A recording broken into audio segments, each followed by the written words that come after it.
So let's go over some key points for this talk before we get started.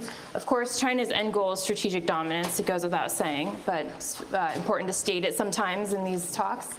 U.S. universities are prime targets for information operations, the repositories of intellectual property, of course, the home of future policymakers and industry leaders. China's IO doctrine provides a very flexible and effective framework for targeting non-traditional targets such as higher education. These efforts can be mapped to a three-phase process that I'll go more into depth in later. And of course, this is just the tip of the iceberg. This is just one section of a larger strategic framework that has been coordinated over decades. So first I'll dive into some background information that you'll want to keep in mind going forward. China has several methods for how they conduct information warfare planning. A lot of it revolves around science and technology development plans as well as economic development plans. So in the upper left, we have the 863 program, which was first instituted by Deng Xiaoping in 1986. That was one of the first efforts that China put forth to develop their science and technology framework. In the lower left, we have the Internet Plus plan, which is a technological infrastructure plan for mainland China to expand broadband access and increase the technology reach within the country. And on the economy side, we have the 12th and 13th five-year plans. Briefly, these are just outlines of how they expect the economy to grow, industries to target, expected GDP growth rates. And in the middle are two of the more important plans informing information warfare operations. At the top, we have MLP 2006, which is short for the National Medium and Long-Term Science and Technology Development Plan, which was published in 2006, outlining several key strategic industries that they wanted to target for their science and technology development. And in the bottom, I have Made in China 2025, which is the newest plan, which is very important going forward. So what are some of the key strategic technologies outlined in Made in China 2025? Of course, we have the usual things like manufacturing, green technology, biotech, maritime technology, robotics, et cetera. So these are really the key areas that they're looking to grow. So let's look at some numbers in 2016, just for background information. So the Commission on the Theft of Intellectual Property estimated that over $600 billion was the cost of intellectual property theft annually, which is a very large number. Of course, $72 billion is the amount spent on research and development by U.S. universities. This is based on a survey that the National Science Foundation conducts every year. And of that, $39 billion was sponsored by the government.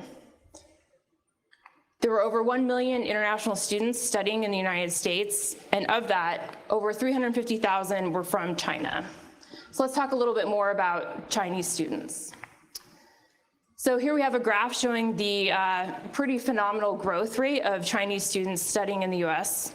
So in 1999, you have just over 54,000 students, and you see a very modest growth rate until about 2006, which again was the year that the MLP was published, where it reaches 67,000 students.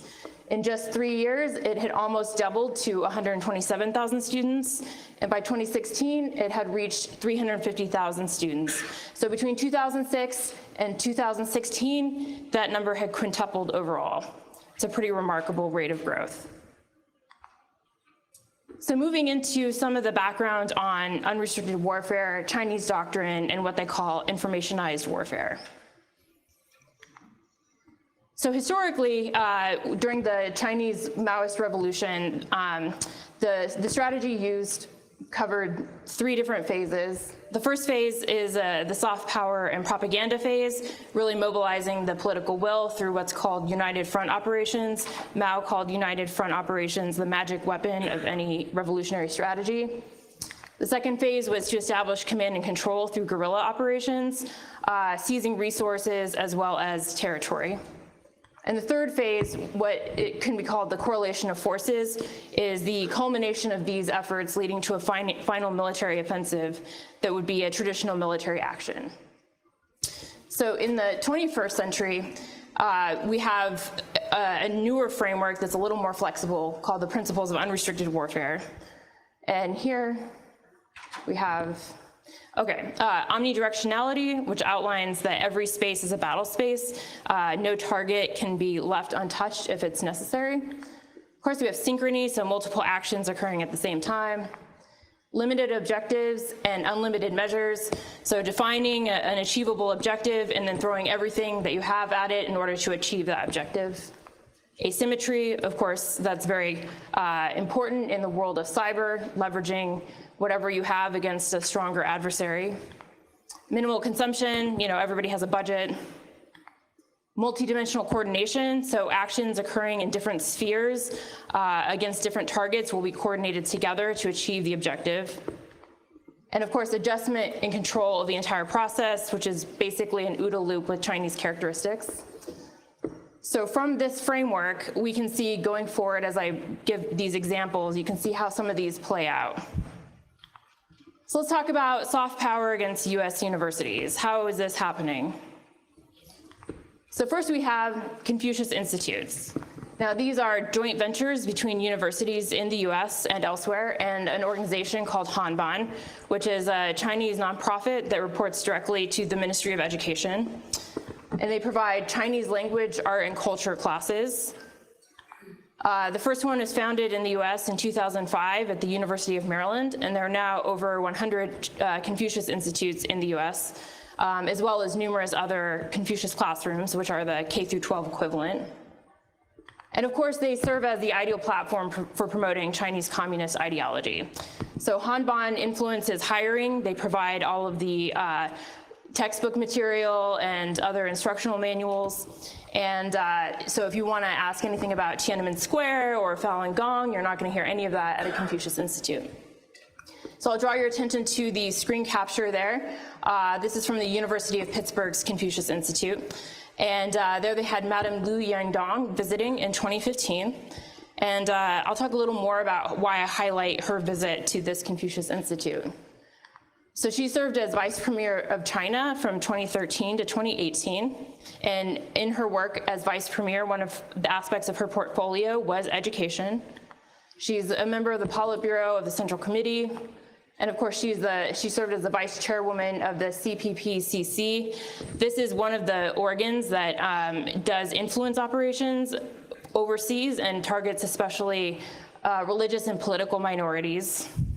And she served as the head of the United Front Work Department, which is the main department overseeing propaganda efforts and influence operations, particularly against Chinese nationals outside of China.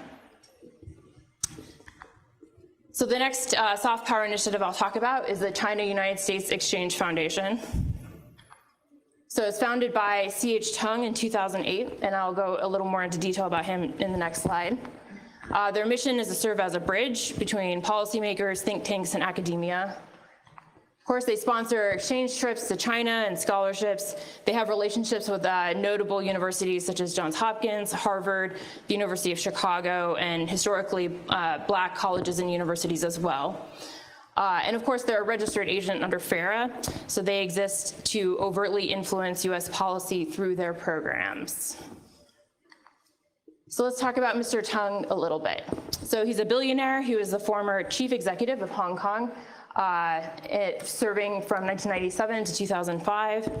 After that time, he moved on to become a vice chairman of the CPPCC, which again is one of the main organs focused on propaganda efforts overseas. So clearly, these two examples out of many are just some of the ways that soft power is being used by China at US universities. So moving into phase 2, command and control, how does this play out?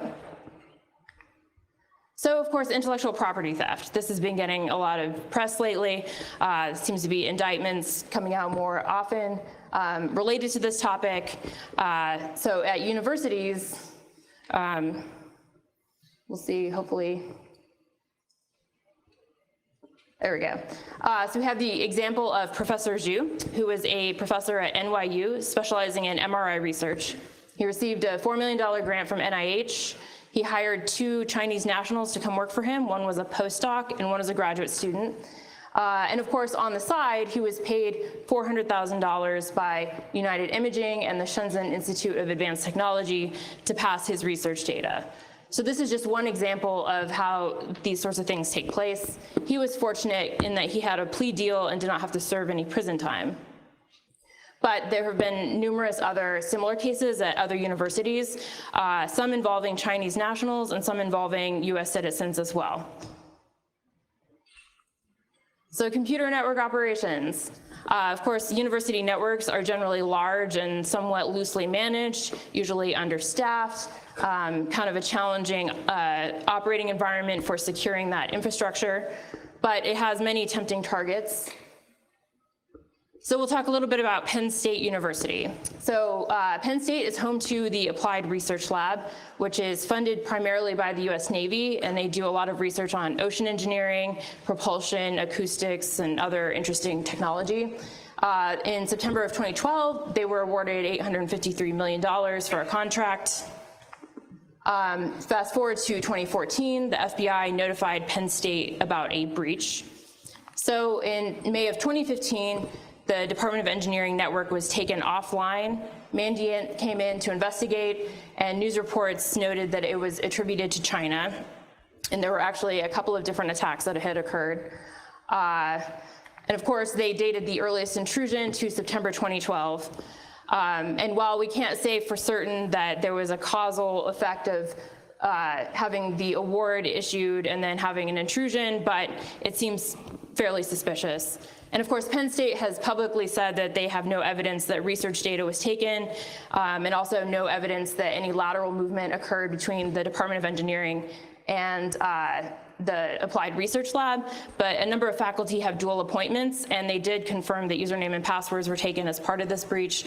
So, and with years available to poke around that network, who knows what happened. So talent recruitment. So you steal all this intellectual property, and you have all of these initiatives going on. What are you going to do without somebody to actualize that for you? So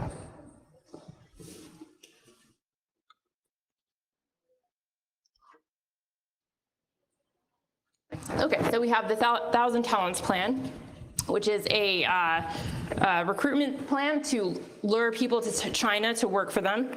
And of course, they have a range of awards from young professionals to what they call top-notch talent. So any Fields Medal winners out there, you know, feel free to go to China. You might get a hefty sum.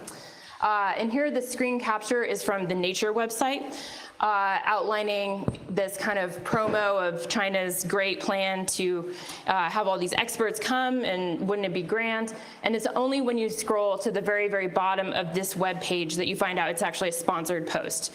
But at first glance, it looks like Nature is somehow endorsing this 1,000 Talents scheme. So we'll go over a few of the notable talents that have gone over to China or were already in China and recruited through this. We have Professor Parker, who specialized in autonomous vehicles and robotics. Professor Burns, of course, quantum information science. And Professor Shi, who specialized in cancer research. Professor Shi is very notable because he gave up a position at Princeton, a $10 million research award, gave up his US citizenship to return to China, where he was given the position of Dean of Life Sciences at Tsinghua University. And then as of this summer, he is now the president of Westlake University, which is China's first private research university. So I would say it really paid off for him to return. But as you can see, all of their specialties definitely fall in line with the strategic technologies outlined in Made in China 2025. So moving into phase 3, what is the final offensive going to be? We'll recap a little bit here. So money and influence open doors at universities through what could be called phase 1 operations. And then in phase 2 operations, you have IP theft and recruitment of talent to build an additional foundation for you. And then phase 3, of course, it's new technology for a new battle space and coordination between various sectors to ensure victory. So the new battle space, it's going to be no surprise to anyone here, I'm sure. It's artificial intelligence. So of course, China has a plan. So in 2017, they published the Next Generation Artificial Intelligence Plan. And in this plan, they outlined several objectives, including by 2025 to achieve a major breakthrough in AI, and by 2030 to become the world leader. So that's pretty ambitious. They also have plans to have the core industry of AI exceed $150 billion per year. So you might be thinking, how is this going to be achieved? Well, of course, if it works once, it'll work again. So let's talk a little bit about AI research on campus. So at the University of California, Berkeley, they have the Berkeley AI Research Lab, handily shortened to BEAR. And of course, in 2016, they received a $1 million research grant from Huawei, everyone's favorite telecoms company. And they outlined this as a strategic partnership for basic research. And there's a lot of emphasis on basic research because they don't want to give the impression that they're doing any kind of applied or dual use research here. But in emerging technologies such as AI, it's hard to see how anything is truly basic and not applied on some level. And of course, other Chinese affiliates can participate in this research and by donating at least $200,000. So we have Tencent, iFlyTech, and ByteDance, just as some of the examples that are funding BEAR. And of course, other major universities receive similar funding and similar partnership opportunities. So going into the future, what can we expect in this arena? So there will be fewer Chinese students in the US. On this graph here, I have the number of visas issued per year, and you can see an overall decrease in visas, but especially decrease from visas from students in China. And visas are typically good for as long as the period of study is, up to 5 years. So these are initial visa entries. Some of the reasons include the national security strategy and subsequent plans that were published by the Trump administration outlining plans to decrease the number of visas given to Chinese students. Of course, there's also increasing political pressure on Chinese students studying abroad by the Chinese Communist Party. They have a lot of work to do to toe the party line, so to speak, when they're overseas, and not everyone wants to put up with that. Of course, and then Chinese universities are nearing a critical mass of expertise. So they have worked very hard to expand their universities, open new universities, build their faculty base, and have more opportunities for study at home. And of course, there's a lot more opportunities for research in the private sector globally. So if you're an enterprising young thing, you no longer have to go into academia. You can now go work for Microsoft, Google, Alibaba, or Tencent. And of course, I would expect that partnerships will only increase between universities and industry groups, particularly as government funding continues to decrease or remain stagnant. Industry will come in and fill in the gap for funding that essential research, especially in hot areas like AI or robotics.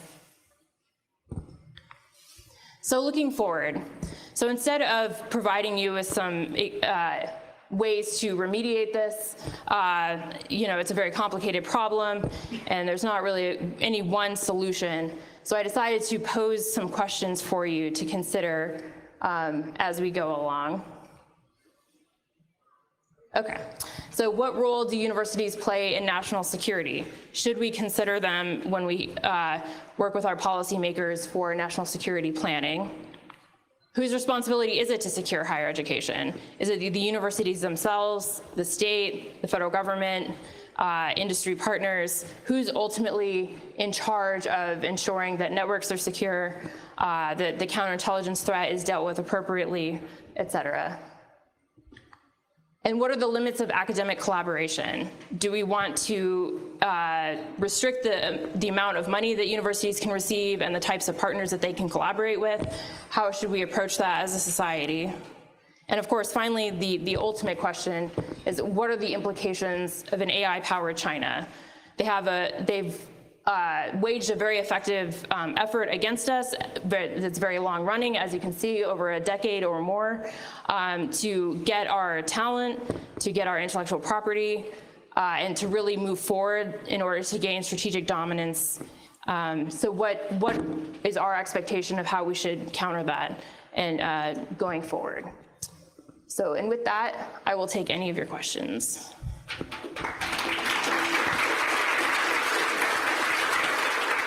Are we losing? And is there any chance we can not lose? Kind of feels like they're eating our lunch, and like, will America eat its own lunch again? I think we are at risk of losing. I don't think we're losing yet.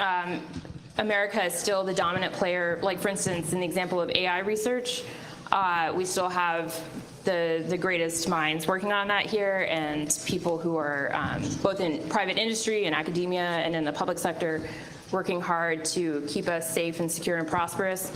I think that this is not a threat we can take lightly.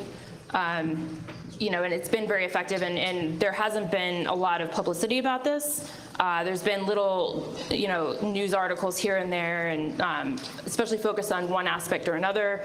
You know, certain things are focused on Confucius Institutes, other things are focused on other efforts. But really, the key to me is seeing everything as a strategic whole, that no one part is going to ruin America, but collectively over time, if we continue to ignore it, we could really fall back into second place, potentially. I had a quick question regarding the larger strategy that you kind of illustrated at the beginning, China's kind of grander plan, before we zoomed into the education sector in specific. I'm curious if you see parallels with how they're treating the entertainment sector. I know there's been a lot of hand-wringing in Hollywood about Chinese investors and whether or not movies and video games are sufficiently China-friendly to get to the audiences over there. Do you believe that China is executing its soft power in that industry as well in a similar fashion? Yes. I'm not very well familiar with Chinese efforts in entertainment, but I know that they are investing heavily across industries and using it as another leverage point to promote their influence on the world. We recently saw Cornell sever its ties with its Chinese partner.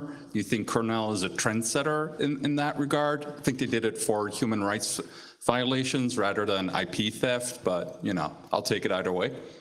I'm sorry, Cornell? Cornell University, I think 2 or 3 weeks ago, said they were severing ties with their Chinese partner over the blatant human rights violations in China. Oh, I did not know that. That's very interesting. I hope that's a trend. That's just my personal opinion. But for instance, MIT has a very large partnership with SenseTime, which is the world's most valuable AI startup, and other notable universities are increasing their partnerships. So universities are in a tough place because they want prestige and they want multicultural experiences for their students, and they really want funding. So if somebody comes to you with a bucket of money, I mean, I don't blame them for accepting it, and it takes a lot to turn down these offers. Could you talk a little bit more about the dissemination of the research after a series of grants and partnerships with Chinese companies? I love how you were mentioning the grants and how it fits in with the wider Chinese doctrine, but I would love some more detail about how the research actually gets disseminated among the companies. Yeah, unfortunately, I don't have that information. I tried to get more info on universities and funding and how things are dispersed and how the research is passed around, but I was not able to get that. Thanks. That's a last question. It's time for our break, do we think?